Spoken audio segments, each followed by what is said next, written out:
welcome to News Hour. I am Aminata Fofana. Coming up tonight, President Bill delivers a powerful lecture at the Oxford Postgraduate Distinguished Lecture Series.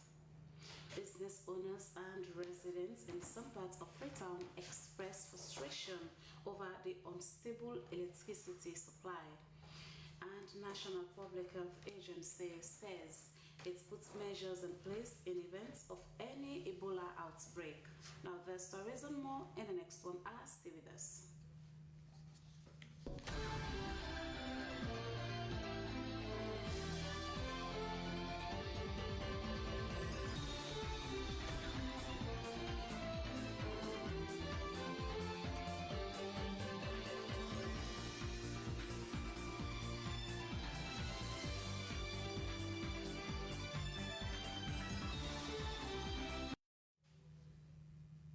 We now start this newscast with the Office of the President, wherein President and Chairman of ECOWAS Authority and Heads of States of Government, Dr. Julius Maada Bio, has delivered a powerful and reflective lecture at the prestigious Oxford Postgraduate Distinguished Lecture Series, urging African leaders, institutions, and citizens to defend constitutional democracy amid growing coups and electoral uncertainty in West Africa.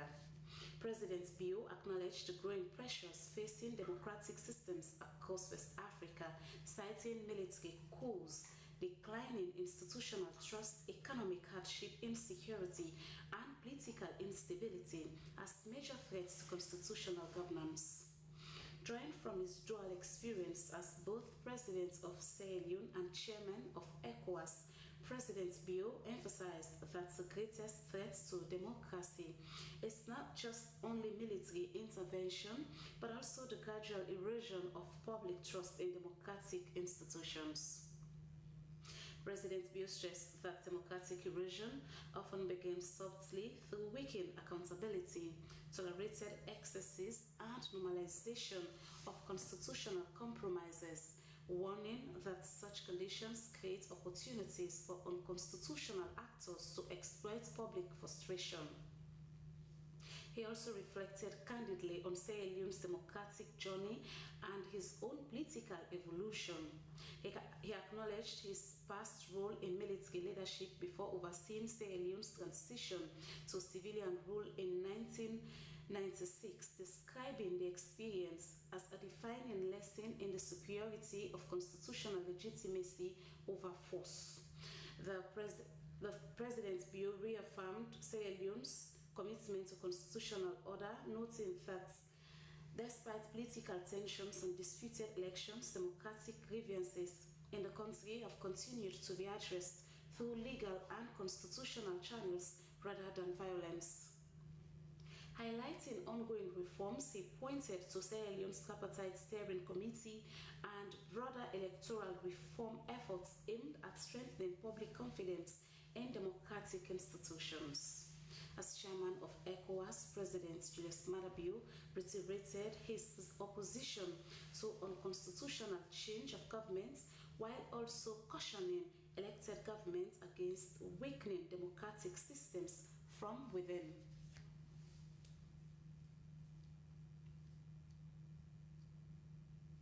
And our business owners and residents at New Englandville in western parts of Freetown have expressed concern over the unstable electricity supply in the community, saying the situation has affected their businesses and daily life.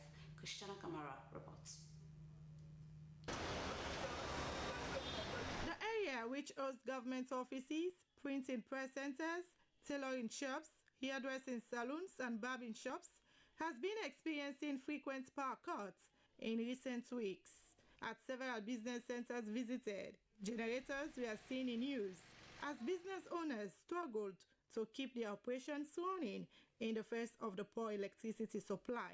Many operators said they now depend on these alternative power sources to continue their daily work. Atelo Abubakar Lahai said the poor electricity supply has greatly affected his work because his sewing machines depend on electricity. He said the constant blackout has delayed customers' clothes and reduced his income.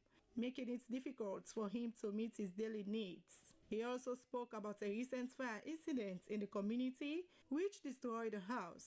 He believes the fire may have been caused by an electrical problem and called on authorities to address the situation. A printing press owner, Abib Bangura, also told SLBC that the unstable electricity supply is slowing down business and affecting production. He said printing machines required steady electricity to operate effectively, but the frequent outages have caused delays in completing customers' work and increased operational costs.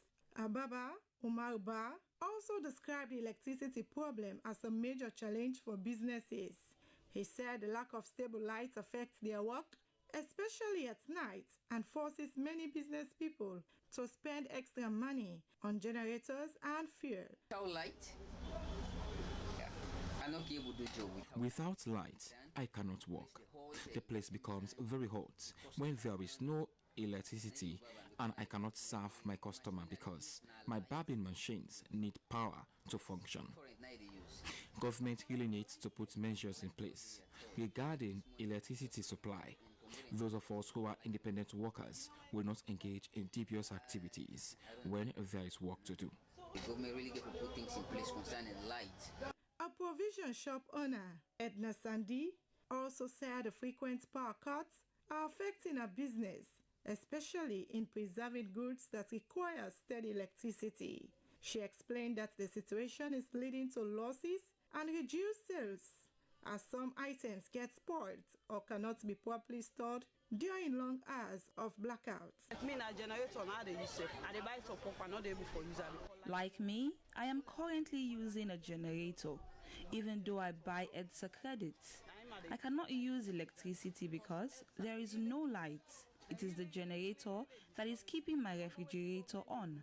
EDSA is really discouraging us.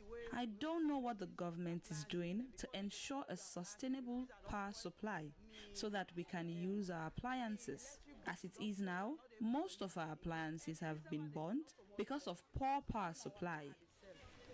Small profit are there for generator. So if I buy my house property, then due to EDSA, the poor light facility, the poor appliances, then it really discouraging.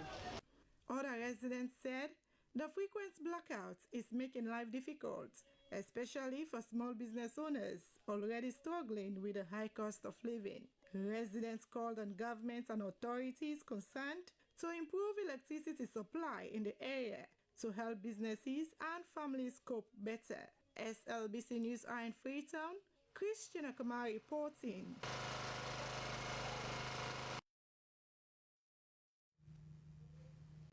And now in Tembe Town community, residents explained to the SLBC the challenges they face as a result of the persistent blackout.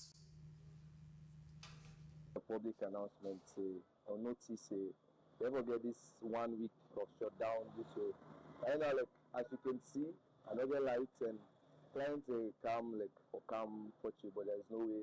And even if crisis will happen, now we have to be. Yesterday, unfortunately, like, when the lights come, it trip. I know for like the speaker, the coil blow off, the television blow off, the fan. We don't go through constraints, especially for the lights. Now look, we carry cold drinks, at least we able to manage which we picking them, we able to manage as a single family, you know. But now we they get blackout, so as frequent, we fish them the poil, we think we they put in a fridge, even 1-2 days plus also go out cook for we host, we know they able to save. So they are with the best of our governments making deal with light. From them days, from last week, so no more the lights. We get people and we deal with way in a customer them, we get problem with them. You know, some customer don't give me work from last week, till today some work and they won't able to deliver it because of the lights. You know, and when the light they come, you know they take, you know, in a few seconds. Like me, so as I talk to them, phone not charge. They upset for the phone we fully charge. Phone I can't say if you not take will I don't come. Since I need to back say the phone they go, they don't go back. You know, we they get constrained over that side they been made. For generator, we can get like this generator waiting up, so we can use our mods. We fuel back. Me, I dey sell juice, I dey sell rubber drink there after and then I dey sell. Then I do the get for lunch. Then I dey provide I dey cook plazas for the week. But the lifestyle I dey come down at this area, outside the red lights, outside blackout. And you know to get light. Well na freezer.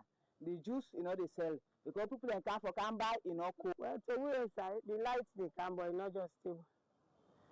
They come on and off. You go come, you glad it. By the time you want to put switch on, you don't go back. Then you go come back, you go there something for hours. It's just not stable no more. You know where we predict them. But then today they come all day. Now next way you want to go sleep, you go. Midnight, it come. And so no more the light there.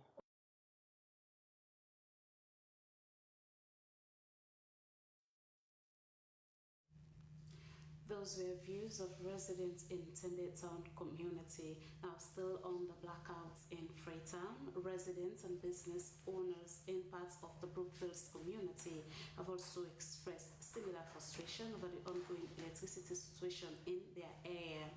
This came after EDSA made an announcement about a week ago to shut down Bumbuna Hydro electric power plant for maintenance of the Bumbuna power plants. Esther Nene Kamara picks up the story. The shutdown will last for 12 days. EDSA said this, as usual, will affect normal power supply in Freetown, Makeni, and Maboroka. Like other communities in the capital, residents of Ferguson Street, Sankey Street, Philip Nichols Street, and Data Street in Brookfields community said the current frequent power outage affects them seriously. The light business at this area is not difficult, enough for me. Really, it is not easy for us, especially for us preparing food for storage. This causes our food products to get spoiled. The electricity system in this country is poor. The light system not good. The light system is so poor in this country. Get people then way this year. There are people who depend on selling cold water and ginger beer for survival. So this will really affect them, especially the single mothers who depend on their freezers to feed their kids. Shutting down from the 18th to the 26th will be tough for them. If EDSA had an option, it will be better. If any other option, the way EDSA will able to do, at least the people that they able to get light, the way that they able to sustain from down during the time they know they don't put, so it will be fine for them. For some business owners, the inconsistent supply of electricity is affecting livelihoods as they depend on refrigeration and other electrical equipment to preserve their goods. I was selling cold water and ginger beer, but I am no longer selling them because of the power outage. I am calling on government to help us because without electricity, our businesses will die slowly. For now, we need the lights frequently. We are not having electricity as it used to be. At the moment, it is frustrating. I am a refrigerator technician. I repair freezers and air conditioner, and we need electricity. If we are having challenges like this, it will affect us and slowing down our businesses. It will slow you down because at times we need fast work, follow gets work done easy. They claim other communities are having 24-hour electricity supply. Therefore, a call for alternative means of power supply amid the maintenance on Bumbuna hydroelectric power plant, they say would help greatly. For SLBC, Esther Nene Kamara reporting.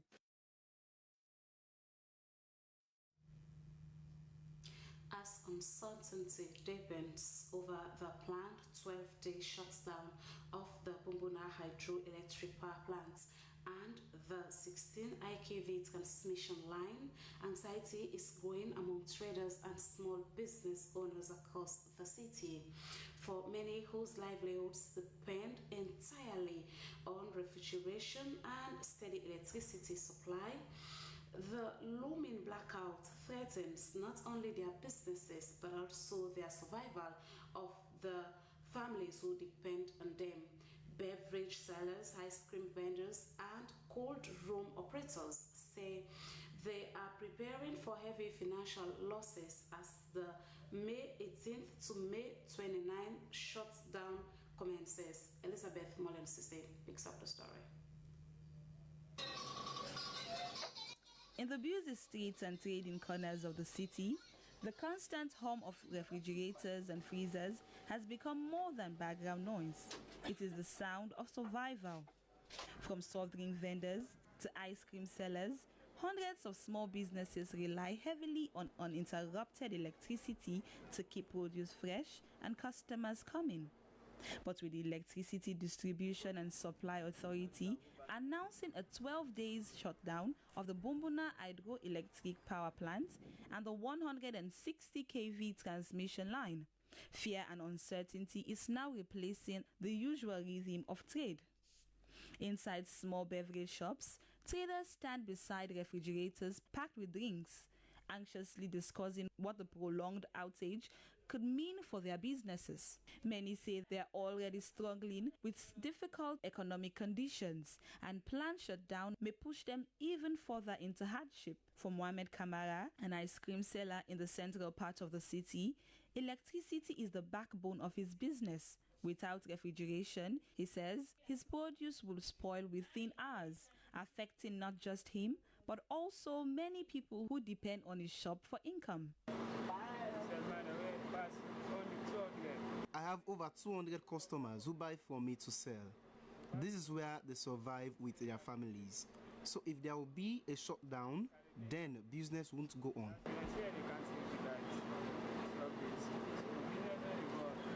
At another trading spot, rows of chilled soft drink filled refrigerators as customers move in and out under the afternoon heat. But behind the daily transaction lies growing concern. Aisha Kabo says customers rarely buy drinks that are not properly cold, making electricity essential for her survival.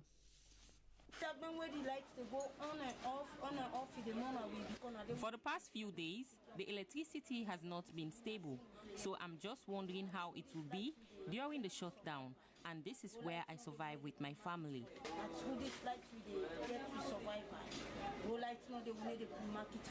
For cold room operator, the concern is even greater. Large quantities of frozen products depend on the constant refrigeration, and many operators say they have no alternative power source. Pa Almami Sila, who operates a cold room business, expressed frustration over the situation, saying while maintenance work may be necessary, the impact on traders could be devastating. It affects me. We all understand. This will really affect our source of livelihood. The maintenance is not the problem, but we are pleading for the time to be reduced. As the shutdown period commences, affected traders are now appealing to authorities to reconsider the duration of outage or introduce a more reliable load management system that would allow businesses to operate for at least a few hours daily.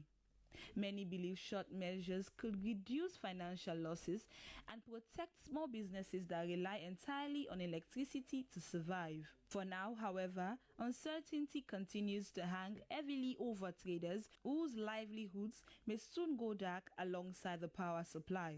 For SLBC News, Elizabeth Molen-Sise reporting.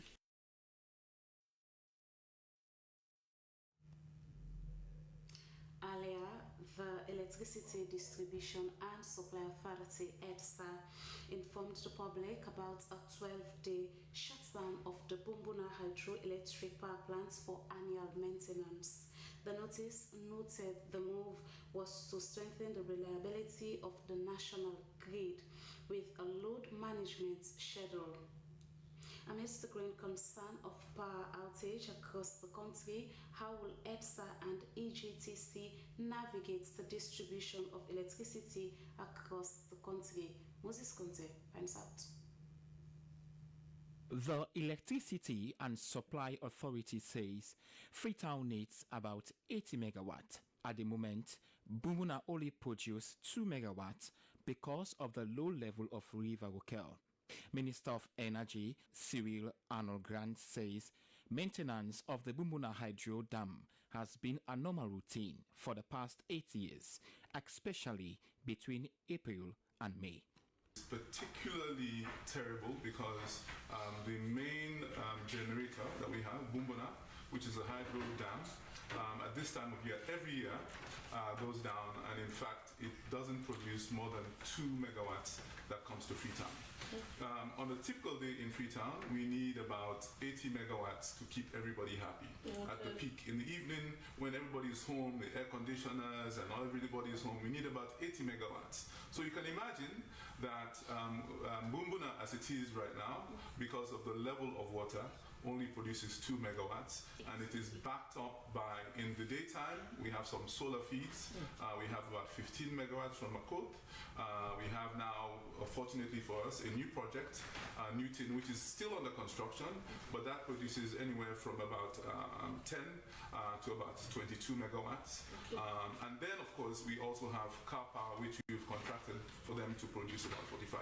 So it's a problem every year, and especially now. He added several projects are on the way to solve electricity challenges. So in the future, I envision a system where we won't have to have this discussion about power. Power will be available. And we are working, as I told you, we are working with sources of power that are going to be solar. What I'm saying is that 2026 is going to be the last year that is a reality for Sierra Leoneans. Yes, it's going to be 2027, but right around the corner, the Newton plant is already generating. It's not completed, but I was there about 2 weeks ago, and it was already pulling out in excess of 20 megawatts of power during the day, because it's a solar plant. Mr. Grant also assures the public for an alternative solution of availability of electricity during the maintenance period. So we've told them, no, you cannot extend this for 11 days. We can give you the maximum of 5 days. Let all the staff work overtime shifts, make sure they work around the clock to make sure that we can do all the maintenance we needed done over the next 5 days in preparation for the new rain season. At the same time, we've spoken to Car Power and they've agreed. They're going to increase their production from 45 to 65 megawatts.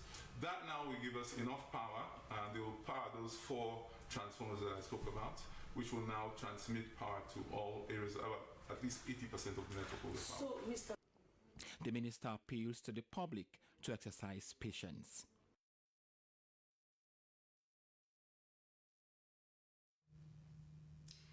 As electricity tariff rates set to increase in some mini-grid communities due to improvement measures, the Sierra Leone Electricity and Water Regulatory Commission (SLEWRC) has announced the launch of the popularization and public awareness campaign for the updated multi-year tariff order MYTO tool, an alternative electricity supply measure in rural communities.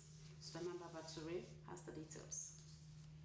Got the tariff between, just like one of the was saying, between ETSA and those people, the difference is scale. The multi-year tariff order MYTO tool is a system designed to ensure electricity tariffs are fair, transparent, and predictable. The purpose of the updated version was to encourage investment in infrastructure and balance affordability for customers with the real cost of delivering reliable electricity service. According to the Director General of the Sierra Leone Electricity and Water Regulatory Commission, Festus Calais, the updated MYTO introduced stronger oversight mechanisms, clearer tariff adjustment procedures, and enhanced safeguards to protect customers against inefficiencies. It was stated that such facilities cater for mini-grid communities in Sierra Leone. Electricity supply requires continuous investment in infrastructure, maintenance, fuel, technology, and skilled resources. Without a sustainable framework for cost recovery, it becomes difficult to improve and expand electricity services across the country. The last review on such tariff was around 2020 to 2021, with the current tariff rate in mini-grid communities around 0.72%, equivalent to 8 leons per unit, and the rate was expected to go to 0.82%, which is around 10 leons per unit. The factors said to be considered during such review included generation cost, inflation, exchange rates fluctuations, maintenance and operations cost, infrastructural investment, and service sustainability requirements. The tariff would be different from community to community because there were different operators with different electricity systems. Looking at the importance of such electricity system to the country, the Deputy Minister 2 of Energy, Dr. Abdul Jallo, thanked EWRC and its partners for their role in improving the electricity system and admonished them to continue improving and investing in electricity. This mission is being sponsored by the Sogrea project, but we have other mini-grid projects that are not Sogrea. They will also benefit from this.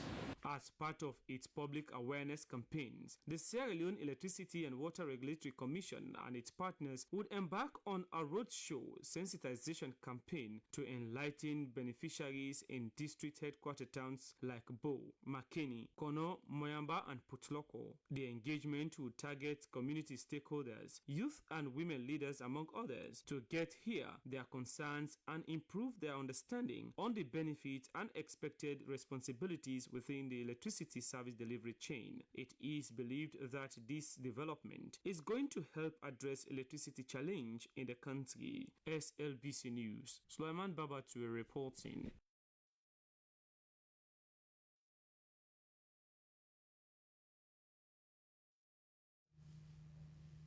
You're watching News Live from the Sierra Leone Broadcasting Corporation in our New Englandville studios. We continue with more stories, but now we move on to health. As the government, through the National Public Health Agency, has informed the media that the agency has put in place preparedness measures ahead of any pandemics or outbreak, while admonishing Sierra Leoneans to be vigilant and calm. The update emanated from the current Ebola outbreak in DRC and Uganda. Early detection and early reporting as the most powerful tools. Cynthia Kamara tells us more. Prior to the recent declaration of public health emergency by the World Health Organization in response to the Ebola outbreak in the Democratic Republic of Congo and Uganda, the National Public Health Agency, in an engagement with the media, urged Sierra Leoneans to be prepared, vigilant, and calm. Although the country is yet to record any case of Ebola, having fresh memories of its devastating effects on citizens in 2014 to 2026. With the outbreak of Ebola in DRC, which has recorded 246 suspected cases and 80 deaths in Ituri province, as well as 1 death in Kampala, Uganda, the agency advised the general public to observe all preventive measures implemented during the Ebola outbreak in 2014, including the washing of hands and avoid body contact, as well as frequent traveling. During the briefing, health workers were advised to report any suspected cases to the district health management and observe all public health preventive measures. The preparation of Sierra Leone is set to be grounded from lessons learned in 2014, hence will act before the risk escalate. Heightened readiness. The National Emergency Health Committee has been convened to oversee the government's response. 2. Enhanced screening at all points of entry. The Lungi International Airport, the Queen Elizabeth Quay, and all major land crossing points. That is in Cambia, Balamoya, Kairang. These are fully operational with trained personnel. 3. We want to pre-position emergency supplies. Personal protective equipment, isolation materials, and rapid diagnostics. Updating the media on the prevalence of measles in the country, Dr. James Squire, Director of Surveillance and Applied Epidemiologist, advised parents to take their children to nearby health centers for vaccines which are readily available in the country. With the antivirus that is actually transmitted through rodents, and when you come in contact with that, human-to-human transmission is actually limited, and it normally occurs due to close contact with an infected person. I mean, that is when you actually get that one. And the disease is actually not endemic in Africa, but mainly East Asia and the Southern American region. That is where the current outbreak is caused by the Bundi-Bunyoro strain of the Ebola virus, for which there is currently no licensed vaccine or approved therapeutics. 117 is currently active, hence citizens should report any emergency cases. For SABC News, Cynthia Kama reporting.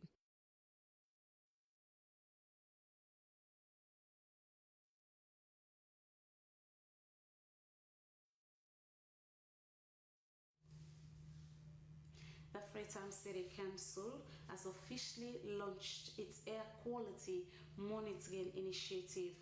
It's aimed at tackling pollution and improving health across the country. The project, which forms part of the Unlocking Air Quality Improvements, seeks to establish a city-wide network and strengthening climate resilience efforts in Freetown. Orwin Refox reports. The session focused on the deployment of air quality monitoring sensors across 12 planning areas in the city to generate real-time environmental data. It also supports evidence-based planning and decision-making. The mayor of Freetown, Yvonne Akisoya, said the Freetown City Council was committed to climate action and environmental sustainability. She noted that the council has already planted over 1.2 million trees as part of efforts to strengthen climate resilience and improve environmental conditions within the municipality. From our perspective, climate action isn't just about addressing or adapting to the change, it's about shaping the future of our city. We have a number of initiatives which are already going on in this space. We are planting trees, we are working on waste to energy, and air pollution is a major crisis. And very often people don't see the link between air pollution and climate change. But there is a direct link. There's a direct link because it's the pollution in the air, particularly in the CO2 affecting the ozone layer, that actually has led to the level of climate change that we're experiencing today. During the event, they identified major contributors to air pollution in the city. They are but not limited to fossil fuel dependence, old vehicles, oil waste burning, and limited access to clean energy alternatives. According to the Climate Change Officer, Freetown City Council, Yatta Kalon, air pollution remains a serious concern in Freetown due to rapid urbanization, increasing population density, poor waste management systems, and inadequate infrastructure. Because of the high level of pollutants, most especially the particulate matter 2.5 concentration, that is being linked with respiratory illnesses and cardiovascular diseases and different types of cancer. So, Freetown City Council has some plans. We have Climate Action Plan. That Climate Action Plan is actually a guide that has been guiding our interventions when it comes to climate mitigation and adaptation strategies. A key point session was a live demonstration of the air quality sensors, giving stakeholders practical insight into how devices will collect and transmit air pollution data across the city. Stakeholders from government institutions, civil society organizations, academia, and development partners were encouraged to collaborate in ensuring the long-term sustainability of the air quality monitoring system. The initiative, funded by C40 cities, is expected to play a critical role in safeguarding public health and building a cleaner, healthier, and more resilient Freetown. SLBC News, Alwyn Roy Fox. reporting.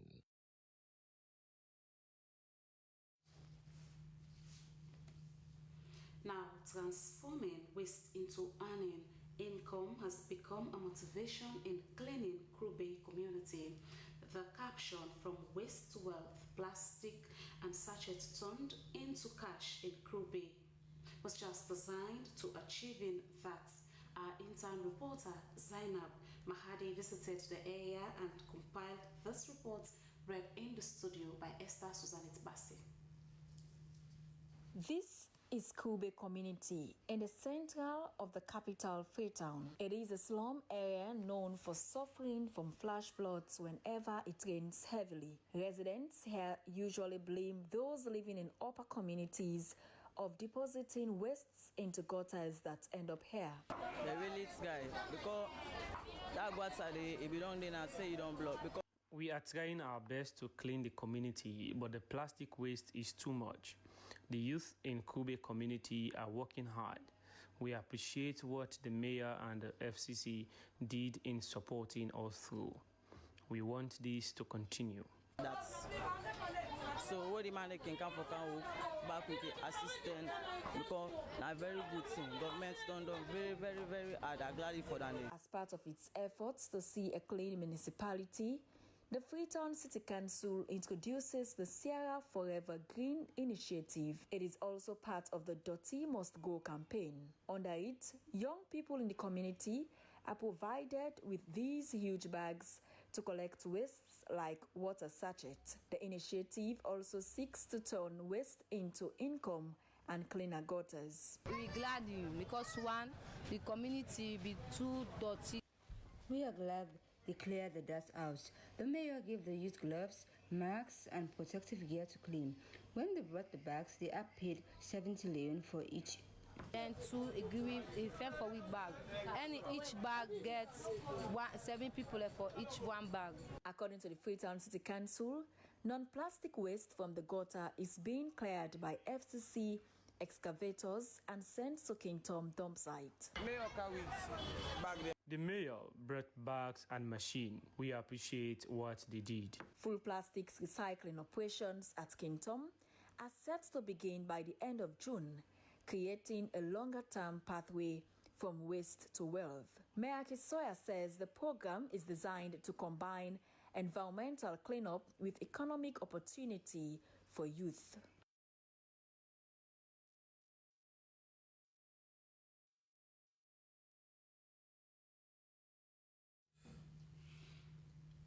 The Ahmadiyya Mission is set to launch a brand new TV station called Muslim Television Ahmadiyya International, MTA International, this May 2026. The move is to establish a modern broadcasting studio and to further its mission of promoting peace, tolerance, and compassion. Abdul Mansari was at the press briefing at Brookfield and compiled this report. International Muslim officials from the Ahmadiyya Mission and local members witnessed the pre-launching of the Muslim Television Ahmadiyya International, MTA International, and the impact of the facility to the Muslim faith and the country. The head of the Ahmadiyya Muslim Jamaat at Sierra Leone, Musa Mewa, said that the MTA International began its operations in Sierra Leone in 2023 with a small studio.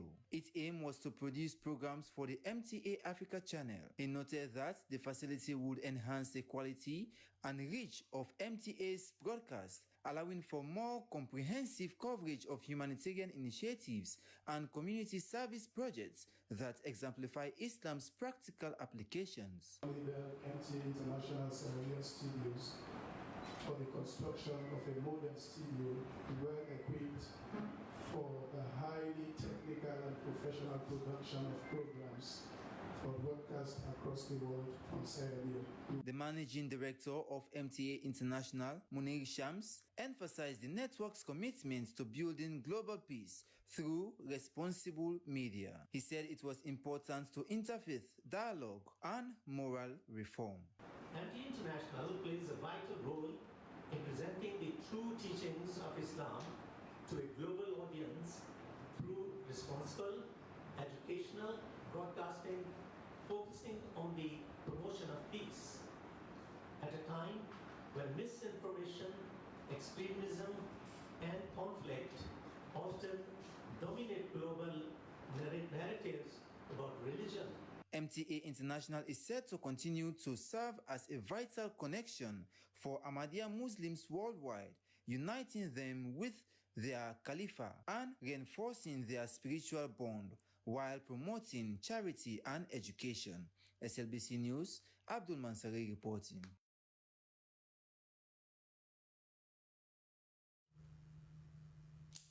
The contest is intensifying for Paramount's chieftaincy on the Buea section of the amalgamated Buea-Rumende chiefdom.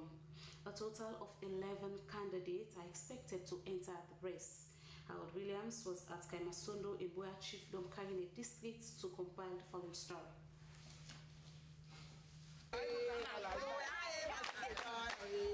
As the contest is intensifying for Paramount chieftaincy in the Buea segment of the deamalgamated Buea-Rumende chiefdom, 11 candidates have entered the race.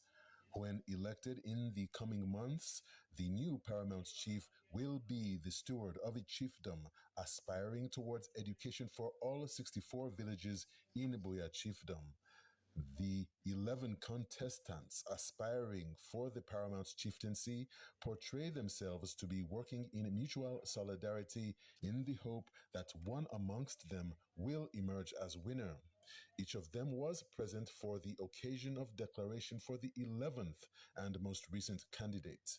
Based on the popular turnout and the opinions of several chiefdom residents interviewed, Suleiman Mohamed Sise of the Baibanta Ngowa ruling house is the emerging front-runner. His declaration ceremony, which drew residents from their homes and cut across political and occupational boundaries, was the largest thus far. Mr. Sise said that teachers of Buea chiefdom could give testimony of his premium on the education sector and his belief that with the crown he could do more. He said his loyalty has always been with the people and its leadership, particularly by Banta Kennedy, to whom he conceded in 1989 and supported throughout his rule until the late Paramount chief's recent demise.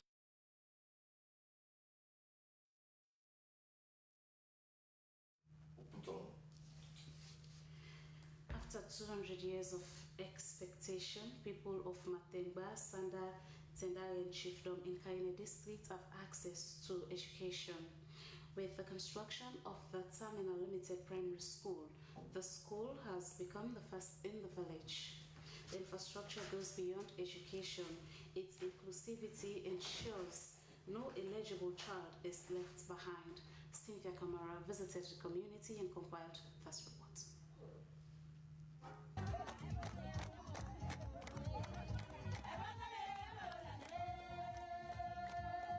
Culturally, this is a profound demonstration of appreciation and welcoming kind of gesture unique in Sierra Leone. There could not be a better time than this after the village has waited for over 200 years to access basic education. The construction of the Freetown Terminal Limited Primary School has made history, being the first school after decades of existence at Mentaba village. Before now, pupils of Mentaba village used to walk 2 to 6 miles to nearby Matoi and Batkanu villages, often with empty stomachs, to access education. Now the essential service is at their doorstep. In a village nestled with rising stars and future leaders, Freetown Terminal Limited Primary School signals a major boost for access to education that will empower children and have a ripple effect to enhance development in the district and the country at large. This is one among the 6 classrooms built here at Sanda Tendarin, Mentaba village, Kaine district. This particular structure is meant to elevate and improve education in this part of the country. Each classroom is spacious and highly ventilated, creating a comfortable learning atmosphere. The light in the community was ushered in by Freetown Terminal Limited and Africa Global Logistics, believing their mandate goes beyond shipping and logistics to giving back to society. Unveiled in a plaque, these 4 portraits are the pioneers behind the history of the school, encompassing the section chief, chief executive director of Freetown Terminal Limited, and the icon of the Africa Global Logistics, Chief Captain Komrabai Fabjoko Kokan, who received a chieftaincy position for his contribution. General Manager of Freetown Terminal, and of course, Stanley Bangura. Without Stanley, without support of Paramount Chief, this will never see the day. It's not money. It's the special effort they put in. In this place, there is a heart of the people. Sacrifice, not money. Who care about money? Our mission of Freetown Terminal School is to empower the children to think critically, act responsibly. The smiles on the faces comes knowing they will no longer walk the distance to school. The pupils were excited to share what it means for them. I will no longer walk miles to school. I am willing to take my book seriously. I used to walk 4 miles to and fro from my village, Mateboy. I return home most times, forgetting all I have been taught in class. I am glad to have school closer to me.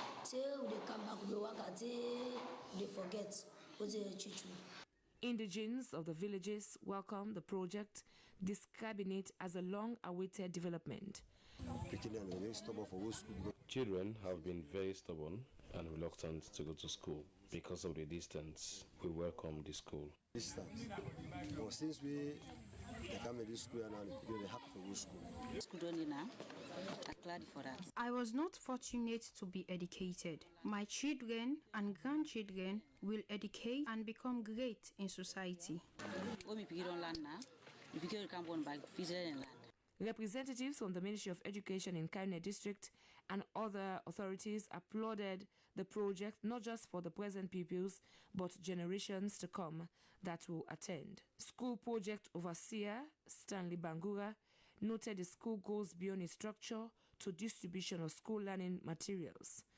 Known for expertise in shipping in the country, Freetown Terminal Limited and Africa Global Logistics were awarded by pupils and stakeholders of Mentaba Village, Kaine District, for bringing life and light in their community. For SABC News, Cynthia Kama reporting. The Confederation of Ex-Pupils Association of Secondary Schools, CEPAS, has organized a health walk as part of efforts to promote healthy living, unity, collaboration, and quality education among secondary school alumni associations.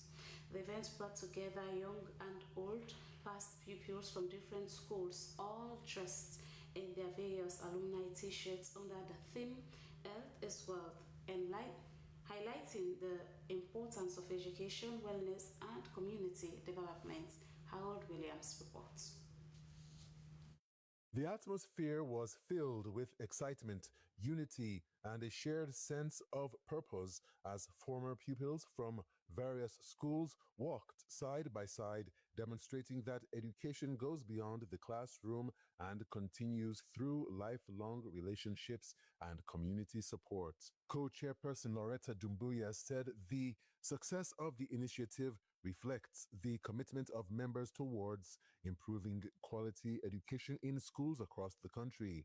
She noted that good health and education are closely linked, stressing that people can only contribute meaningfully to national development when they are physically and mentally well. President of CEPAS, America King, explained that the organization, which was established 4 years ago, has continued to unite old people's associations with the common goal of improving standards in education. According to her, SEPAS currently comprises 18 member associations working together to mentor young people, promote discipline, and strengthen learning environments in schools. The reason for this health walk is to commemorate our 4th anniversary as SEPAS since we started in 2022. We work together on 3 grounds. One, we share experiences as ex-pupils.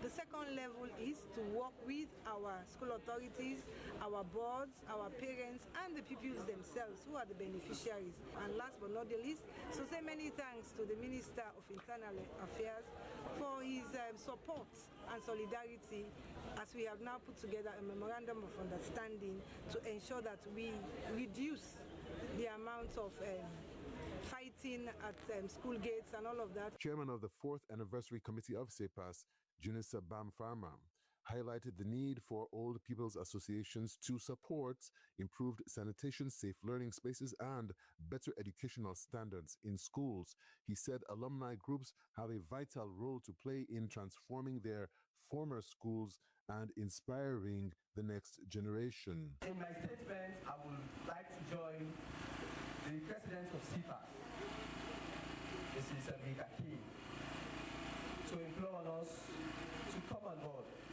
as members of our different schools to see how we can help improve on school administration, sanitation, and other issues that affect our different schools. Mental health and mental illness awareness also formed an important part of discussions during the event. Participants raised concerns over the growing issue of drug abuse among young people, especially school-going children, and called for stronger collaboration to provide prevention support and rehabilitation programs. The event also featured a moment of appreciation as the government Rokel Old People's Association presented an award to its former president, Manor Bizoko Dumbuya, in recognition of his hard work and dedication towards the development of the school. Following the presentation, he officially announced his candidacy for the SEPAS presidency. SEPAS says the initiative reflects its belief that we are better together using health, education, and partnership as tools for national progress and youth development.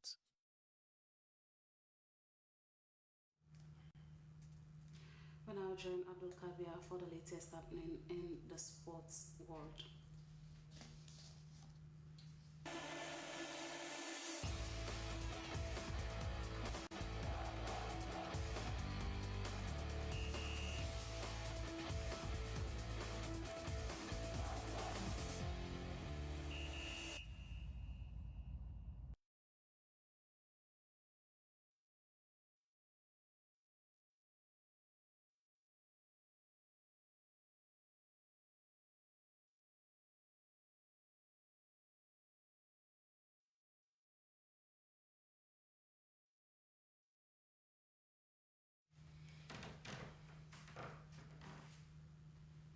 Hello and welcome to the sporting updates that keeps you in the know. And by the way, my name is Abdul Kabir. Thank you so much for your time.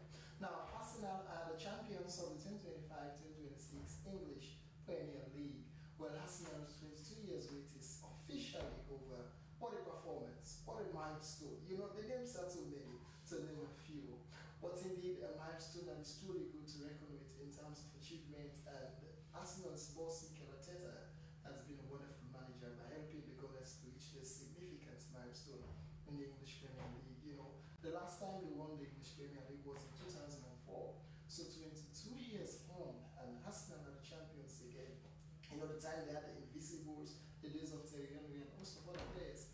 It's these young couple of players are up for it with this wonderful and brilliant performance. You know, the streets of Freetown by tomorrow will be in red and white, you know, and so we're off and about to celebrate this wonderful achievement. For Arsenal, this is truly a big come to.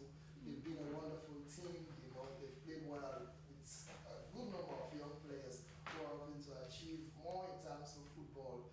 You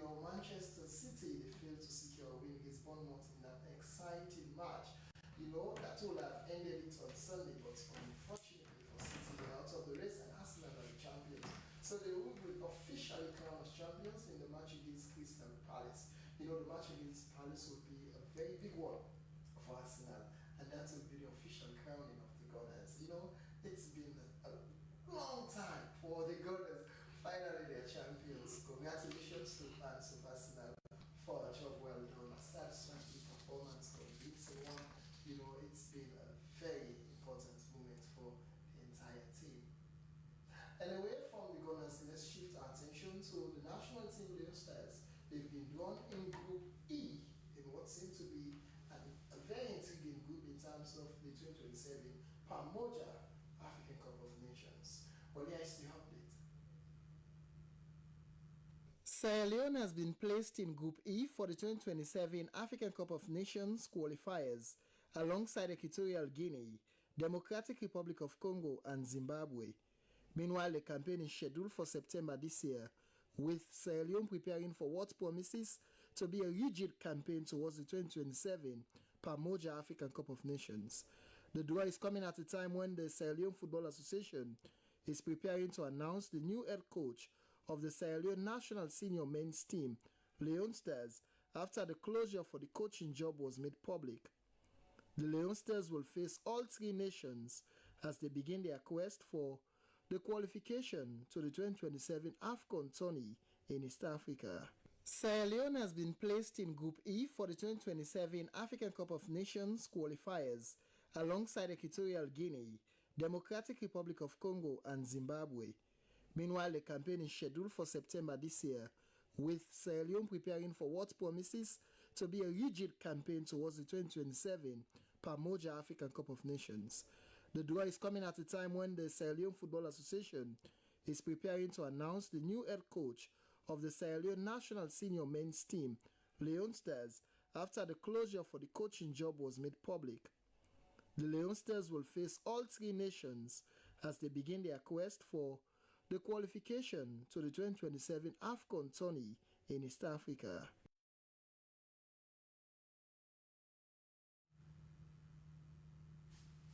Well, that ends your updates. And by the way, my name is Sam Kwame. Thank you so much for watching. And by the way, again, congratulations to fans of the Gunners for a wonderful season. It's been so tough and challenging. The back and forth of the title race was indeed a very difficult one. And that's it.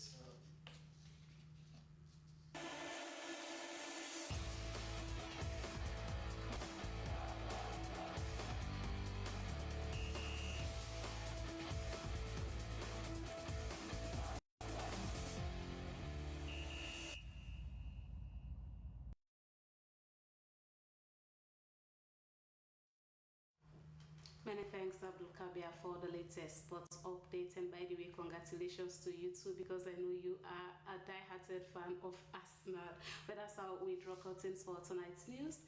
But before we go, here is a recap of the main points. The President and Chairman of the ECOWAS Authority of Heads of State and Governments, Dr. Julius Maada Bio, has delivered a powerful and reflective lecture at the prestigious Oxford Postgraduate Distinguished Lecture Series.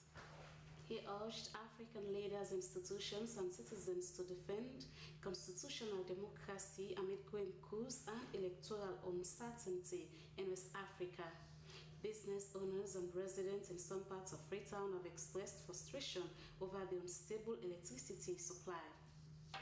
And the government, through the National Public Health Agency, has informed the media that the agency has put in place preparedness measures ahead of any pandemics or outbreak, while admonishing Sierra Leoneans to be vigilant and calm. But that's all in the news. I am Aminata Fofana. Goodbye.